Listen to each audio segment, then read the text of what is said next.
Street food వ్యాపారి కుమారి aunty food స్టాల్ను మార్చాలన్న నిర్ణయాన్ని ప్రభుత్వం వెనక్కి తీసుకుంది. ఫుడ్ స్టాల్ను యథావిధిగా కొనసాగించాలని డీజీపీ ఎంయూయూడీ అధికారులకు సీఎం రేవంత్ రెడ్డి ఆదేశించారు. కుమారి ఆంటీపై పోలీస్ కేసుకు సంబంధించి పునఃపరిశీలన చేయాలని డీజీపీకి సూచించారు సీఎం రేవంత్ రెడ్డి. అదే స్థానంలో ఆమె స్ట్రీట్ ఫుడ్ వ్యాపారం చేసుకునే అవకాశాన్ని పరిశీలించాలని అధికారులకు ఆదేశించారు. ప్రజాప్రభుత్వంలో ప్రజలకు ఇబ్బంది కలిగించవద్దని సూచించారు. త్వరలోనే ఫుడ్ స్టాల్ను పరిశీలిస్తానని వెల్లడించారు సీఎం రేవంత్ రెడ్డి.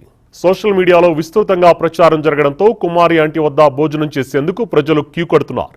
భారీగా జనం రావడంతో ట్రాఫిక్కు తీవ్ర అంతరాయం ఏర్పడుతోంది. దీంతో ట్రాఫిక్ పోలీసులు చర్యలు తీసుకున్నారు. ట్రాఫిక్ ఇబ్బందులు తలెత్తుతున్నాయంటూ ఆమె బిజినెస్ను క్లోజ్ చేయించారు. ఆమె స్ట్రీట్ ఫుడ్కు పర్మిషన్ లేదని తెలిపారు. అయితే తాజాగా ఈ నిర్ణయాన్ని ప్రభుత్వం వెనక్కి తీసుకుంది.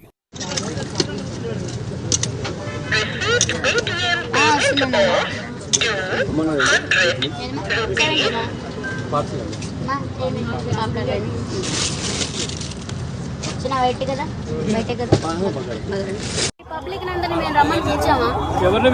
మీడియా వాళ్ళని మేమందరం పిలిచామా రమ్మని? మరి ఎందుకు మా మీడియాలో ఎందుకు కక్ష కడుతున్నారో నాకైతే అర్థం కావట్లేదు. మరి అసలు ఇప్పుడు మాల్ ఇప్పుడు 2 అయిపోతుంది, ఇప్పుడు 2:15 అవుతుంది. ఇప్పుడు అరగంట నుంచి గంట నుంచి 1 గంట కాడి నుంచి ఇప్పుడు వరకు మమ్మల్ని అమ్ముకొనివ్వట్లేదు.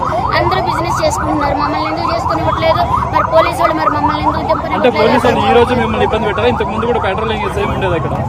లేదు, ఎప్పుడు లేదు. అంటే అంత గతంలో కూడా ఇట్లా జరిగినాయి, ఇట్లా ట్రాఫిక్ ఇది వల్ల. కానీ ఇట్లా చేస్తే మళ్ళీ అమ్ముకొని ఇచ్చారు. మళ్ళీ ఏమైందో ఏమో అర్థం కావట్లేదు. కానీ పబ్లిక్ కూడా నేను అందరికీ చెప్తున్నాను కదా, కొంచెం తయారివ్వండి, ఎక్కువ మన వల్ల ఇంకొకరు ఇబ్బంది కాకూడదు.